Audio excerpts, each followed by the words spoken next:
أعوذ بالله من الشيطان الرجيم. بسم الله الرحمن الرحيم.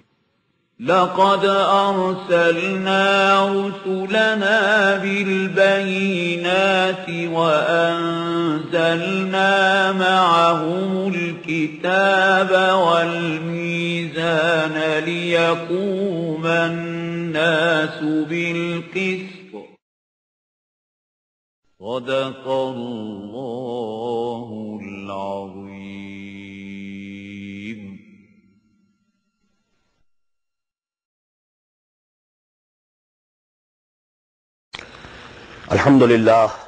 الحمد لله وكفى والصلاة والسلام على عباده الذين اصطفى خصوصا على أفضلهم وخاتم النبيين محمد الأمين وعلى آله وصحبه أجمعين.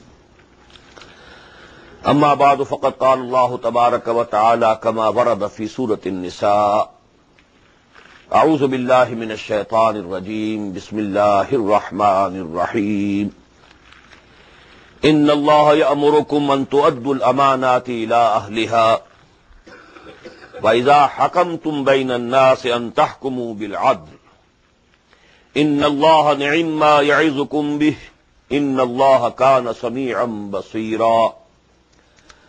يا أيها الذين آمنوا أطيعوا الله وأطيعوا الرسول وأولي الأمر منكم فإن تنازعتم في شيء فردوه إلى الله والرسول إن كنتم تؤمنون بالله واليوم الآخر ذلك خير وأحسن تأويلا. صدق الله العظيم. رب اشرح لي صدري ويسر لي أمري واحلل عقدة من لساني يفقهوا قولي. اللهم ربنا ألهمنا رشدنا وأعذنا من شرور أنفسنا. اللهم أرنا الحق حقا وارزقنا اتباعه وأرنا الباطل باطلا وارزقنا اجتنابه. اللهم ارحمنا بالقرآن العظيم واجعله لنا إماما ونورا وهدى ورحمة. اللهم ذكرنا منه ما نسينا وعلمنا منه ما جهلنا وارزقنا تلاوته آناء الليل وأطراف النهار واجعله لنا حجة يا رب العالمين. آمين. Dear brothers and sisters and sons and daughters in Islam, Assalamu alaikum wa rahmatullahi wa barakatuh. As you must be remembering, we completed the translation and brief study of the first 57 ayat of Surah An-Nisa last night. Now we are proceeding further.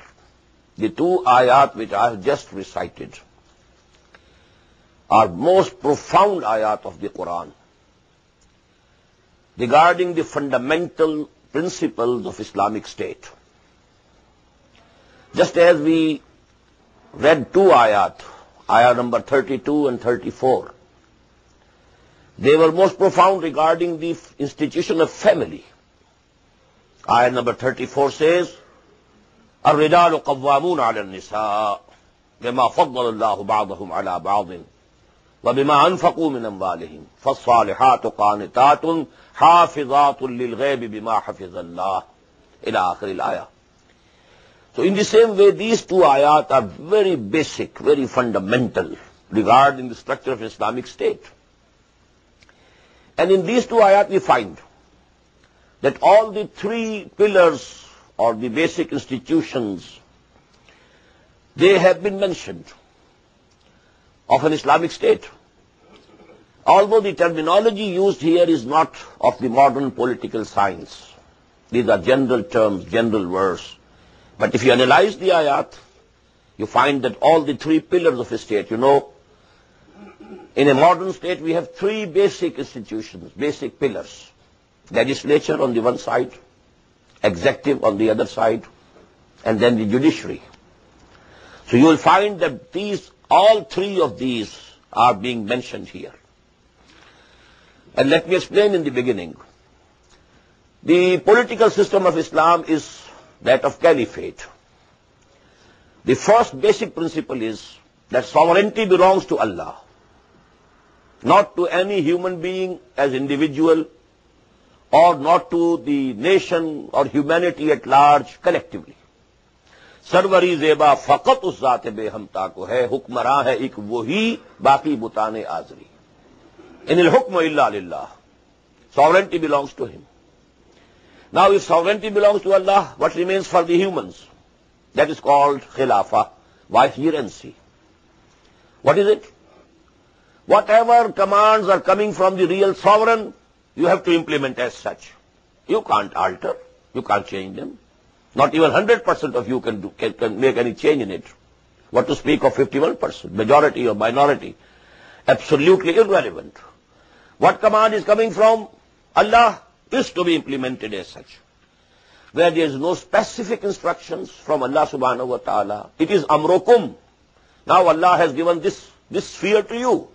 Wa amruhum shura bainahum. Here you can have mutual consultation. Decide the matters. But till that time that the institution of Nabuwah, institution of prophethood was continuing, the Khilafah used to be personal and individual. The Nabi was the Caliph in his own person. That is why we find in the Quran, Hazrat Dawood alayhi salam was addressed, Ya Dawood, inna ja'alnaka khalifatan fil ard. Here the pronoun is singular. O Dawood, we have declared you to be the Caliph on earth. Inna ja'alnaka khalifatan fil ard. Because it's very logical. Allah is sovereign, and this person, this human being, he is Nabi, he is prophet. He has a direct communication with the real sovereign. The commands of Allah are coming to him. So he has to implement them. So he is the Caliph in his own individual person. That is why singular pronoun used, Ya Dawood inna ja'alnaka khalifatan fil ard. And this continued.